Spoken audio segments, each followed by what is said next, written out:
Welcome to Long COVID Radical Self-Care, where I provide simple, non-medical tips and tools to help you on your healing journey.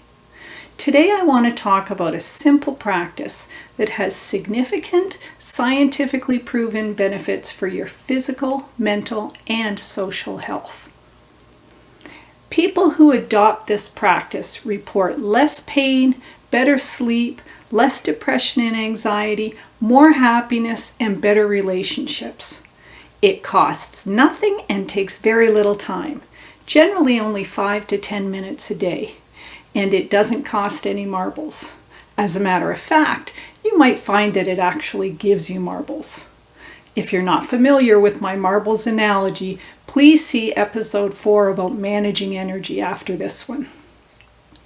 Anyway, you can practice this in your pajamas and don't even need to leave your bed or chair to do it. Sound good? Ready to sign up for whatever it is? I'm talking about the practice of gratitude. Gratitude may be one of the most overlooked and underutilized tools for achieving better health. Maybe because it's so simple, but there's lots of science there to show it can have a dramatic effect on your physical, mental, and social health. Just Google it and you'll find lots of research studies and evidence. Dr. Robert Emmons, after studying and researching gratitude for 15 years, concluded gratitude has the power to heal, to energize, and to change lives. UCLA's Mindfulness Awareness Center reports that gratitude actually changes the molecular structure of the brain and keeps the gray matter functioning better and makes us healthier and happier. I don't know about you, but I am definitely ready to have my gray matter function better. Brain fog, anyone? Seriously, people practicing gratitude report a whole host of physical benefits. One study found that writing in a gratitude journal can reduce high blood pressure by 10%. Other studies show it improves the duration and quality of sleep and reduces the amount of time required to fall asleep. Anyone else have sleep issues? There are also studies that show that gratitude practice actually strengthens the immune system. One study by the Greater Good Science Center found that people who kept a gratitude journal for just 14 days reported fewer headaches, clearer skin, less stomach pain, and reduced congestion. And those are just the physical benefits. There are mental benefits as well. Gratitude releases serotonin and dopamine, the feel-good hormones, and regulates stress hormones such as cortisol. According to Psychology Today, gratitude reduces a multitude of toxic emotions, from envy and resentment to frustration and regret. Robert Emmons conducted multiple studies on the link between gratitude and well-being that prove that gratitude effectively increases happiness and reduces depression. Other studies have shown that gratitude helps PTSD. A 2003 study published in the Journal of Personality and Social Psychology determined that gratitude was a major contributor to resilience following the terrorist attacks on September 11th. Contemplating what you have to be thankful for, even during very difficult times, fosters resilience. And for many of us, the past few years have been difficult times with lots of trauma and loss. Gratitude can help that healing process. From a social point of view, people who practice gratitude report feeling more outgoing, less lonely and isolated, and more forgiving. It makes sense. Think about what would happen to your relationships if you said thank you more often, if you noticed every nice little thing that someone did for you and showed sincere appreciation for it. Okay, so there are proven physical, mental, and social benefits to practicing gratitude. But what exactly does a gratitude practice look like? Let's talk about 3 simple ways to start reaping the benefits of gratitude. 1. If you're not doing it already, start a gratitude journal. This is mine. Write down 3 to 5 things you're grateful for and why you're grateful for them. Set a routine to do it every single day, either first thing every morning or last thing every night, whichever works better for you. Don't repeat the same thing. Look for different things to be grateful for each day. As you're writing, take a moment to feel the gratitude. For example, I won't just write that I'm grateful for my husband. I'll choose something specific, such as I'm grateful for his sense of humor because it reminds me not to take myself so seriously, or I'm grateful he got the groceries so I could stay in the warm house.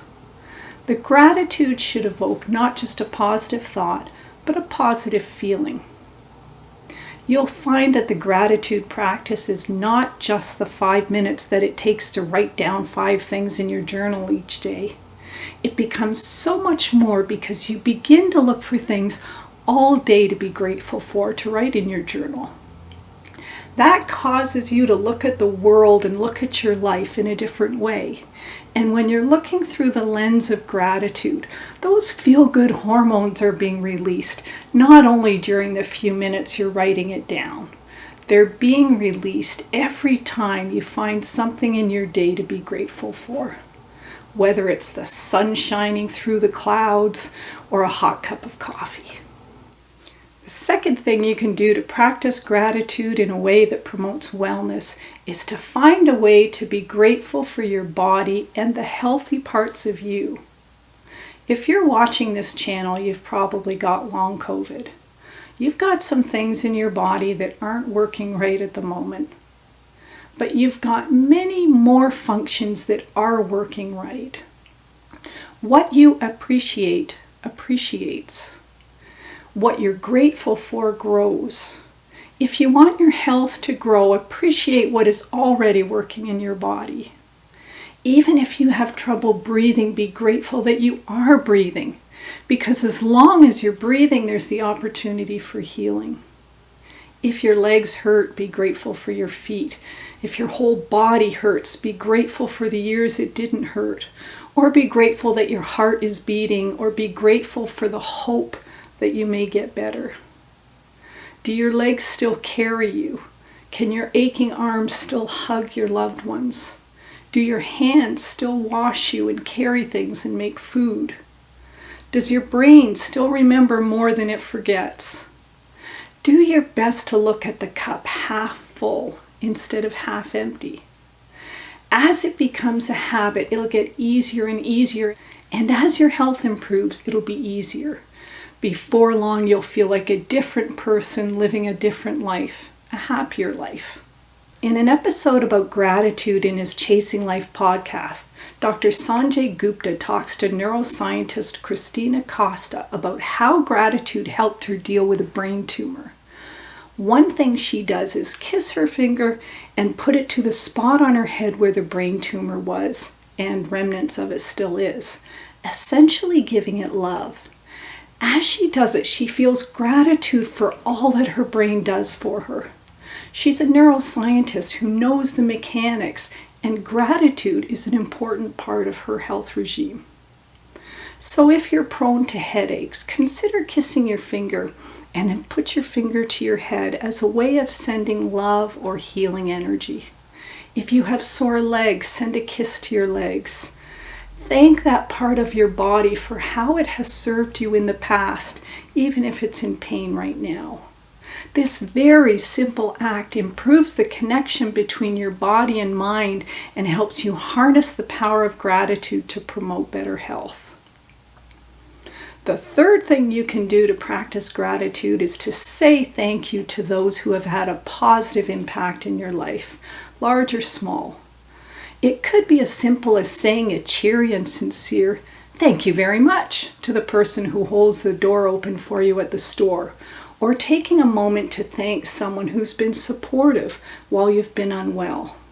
If you want to take it to the next level, send out a gratitude note once a week or once a month, either by snail mail or email. You'll make someone's day, if not their whole week. Let them know that they had a positive impact on your day or on your life. It'll benefit them and it'll benefit you. Each night before we go to sleep, my husband and I tell each other one thing that we're grateful for. It's beneficial to us individually to practice gratitude, but it also brings us closer as a couple. The same is true for all relationships. Say thank you more often to family members, to neighbors, to colleagues, and watch what happens. It's truly transformative. There is always so much to be grateful for when we start to look around. Can you be grateful for some of the people that take care of you, your medical team, family and friends? Look out the window. Can you be grateful for the blue sky or the flowers or the sidewalks or the roads? Look around your home and think about the role that each item plays in your life. Can you be grateful for electric power and for running water? It may take a bit of practice, but gratitude can become a way of life. Before long, you'll start to see the positive in everything. When something occurs that could be perceived in a positive or negative way, you'll have a tendency to find the positive in it. For example, if a medical test comes back normal, you have a choice to be grateful that they found nothing wrong, or to be frustrated that they've not yet found the cause of your symptoms. Through the eyes of gratitude, you would choose to be happy about that. Ironically, if they found an abnormality, you could also choose to be happy about that because it's taking you one step closer to understanding. You win either way because you're happy either way, and happiness contributes to healing.